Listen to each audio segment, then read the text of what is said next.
New revelations from the Coast Guard hearings have provided crucial insights into the tragic implosion of the Titan submersible.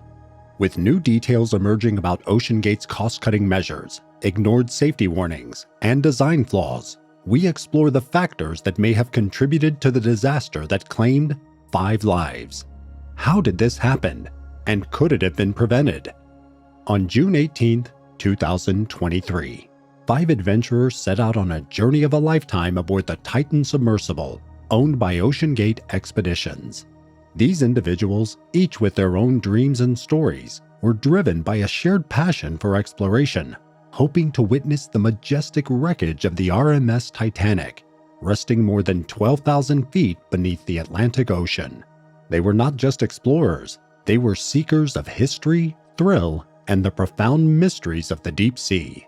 However, shortly after its descent, tragedy struck, and disaster unfolded. As the search for answers began, the stark realities of safety negligence soon came to light. Days later, debris from the Titan was found near the Titanic wreckage. Investigators noted that the immense ocean pressure at such depths, over 5,500 psi, caused the sub to disintegrate almost instantly. The loss of the vessel was catastrophic and swift. This discovery prompted a broader investigation into OceanGate's operational practices and potential design flaws in the submersible. This quest for clarity involved a thorough examination of the events leading up to the tragedy. This investigation revealed several technical failures reported during earlier missions, highlighting concerns about safety practices and operational protocols at OceanGate. Building on these revelations, further scrutiny of the design revealed significant issues, particularly with the Titan's carbon fiber hull. Concerns about these flaws were voiced internally, as multiple whistleblowers had raised red flags well before the disaster, leading to additional revelations about security flaws during the hearings. By June 2024, the U.S. Coast Guard completed its year-long investigation into the Titan submersible's operations. The findings raised serious concerns regarding OceanGate's adherence to safety regulations.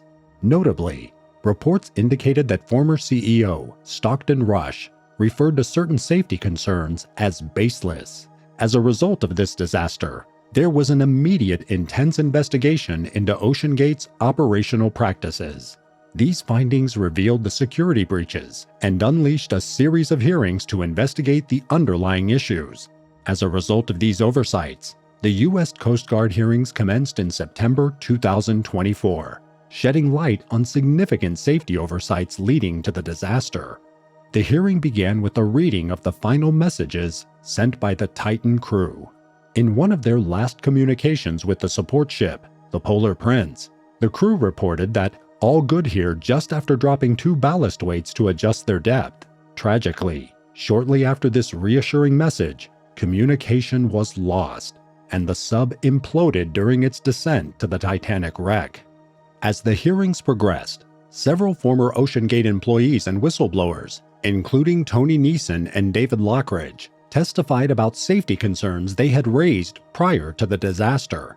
Neeson, the former engineering director, expressed feeling rushed and pressured to deliver the Titan without adequate safety checks, stating, "I felt rushed, pressured to deliver a product that wasn't fully ready." Lockridge echoed these sentiments, highlighting his concerns about the sub's structural integrity and the viewport's limitations, which was rated for only 1,300 meters, significantly less than the Titanic's depth of 3,800 meters. These testimonies illuminated the significant design flaws of the Titan submersible, particularly regarding its carbon fiber hull. While carbon fiber provides a high strength-to-weight ratio, it can develop structural weaknesses under the extreme pressures found at great ocean depths. During earlier missions, over 100 technical failures were reported, including sensor malfunctions and flooding, raising alarms about the operational protocols and the integrity of the Titan's design. Experts pointed out that these vulnerabilities may pose serious risks during deep-sea missions, especially since carbon fiber may develop microcracks when exposed to enormous forces over time. Additionally, OceanGate faced financial challenges that impacted its operational decisions, leading to compromises in safety. According to testimony in the hearings, the company prioritized speed over safety, which resulted in skipping essential safety tests and third-party certifications. Former financial director Bonnie Carl testified that these practices aimed at expediting expeditions ultimately disregarded critical safety protocols. Despite these ongoing issues, OceanGate persisted with operations, often overlooking technical warnings. Patrick Leahy, co-founder of Triton Submarines, criticized the company's lack of proper certifications, stating, "It was only a matter of time before something went terribly wrong."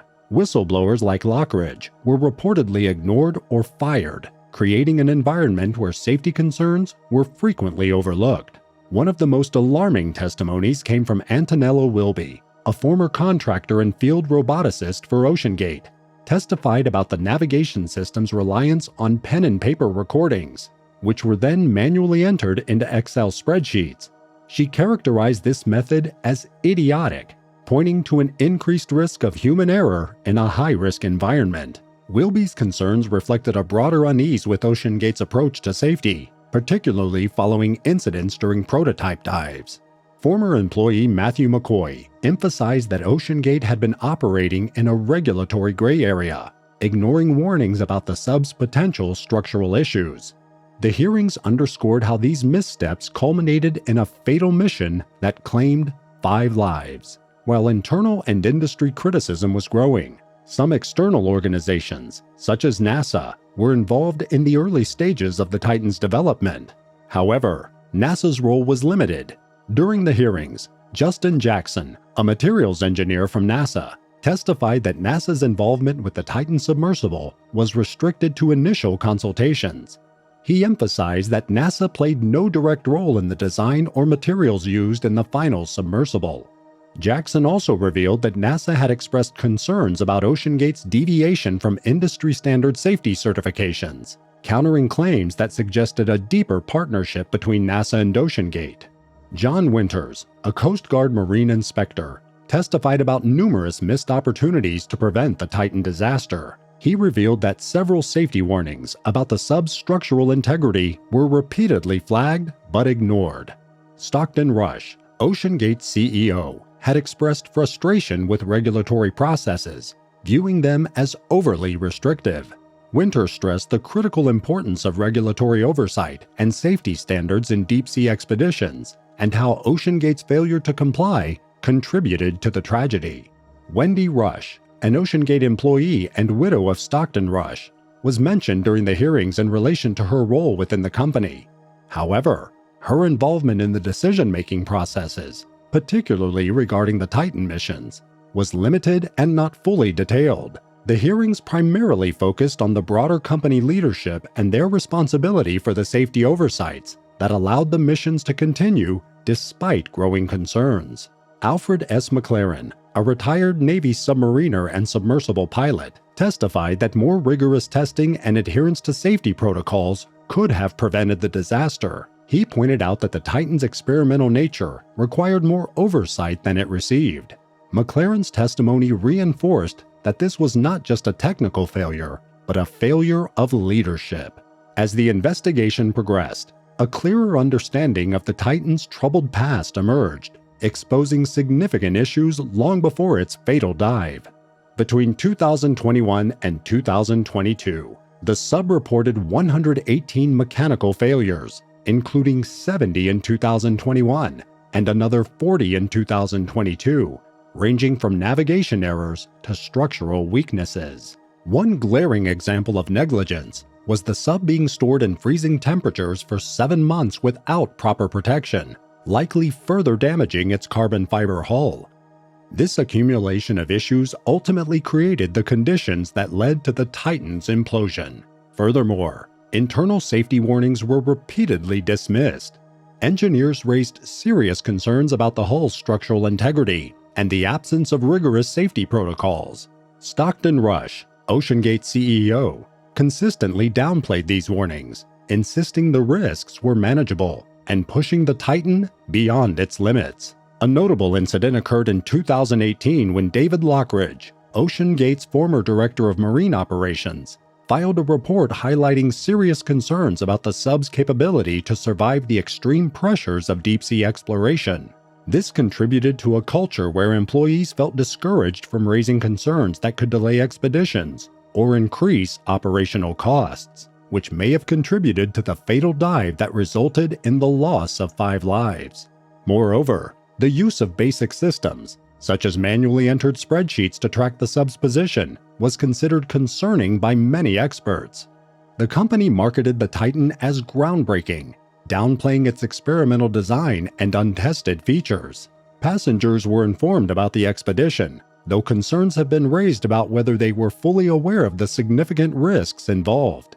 As the investigation unfolded, it became clear that OceanGate's cost-saving strategies, including the use of untested materials, simplistic navigation systems, and avoidance of regulatory oversight, significantly heightened the risks associated with the mission. The Titan submersible disaster serves as a crucial reminder of the significant risks associated with deep-sea exploration. The investigation highlighted OceanGate's negligence in these areas, ultimately leading to the catastrophic loss of life. Experts stress that the lessons from this disaster must prompt the industry to adopt more rigorous safety standards and implement necessary changes. Only by prioritizing safety can we hope to prevent similar incidents in the future. It is imperative for all stakeholders in the deep-sea exploration community to recognize the gravity of this situation and work collectively towards a safer, operational environment.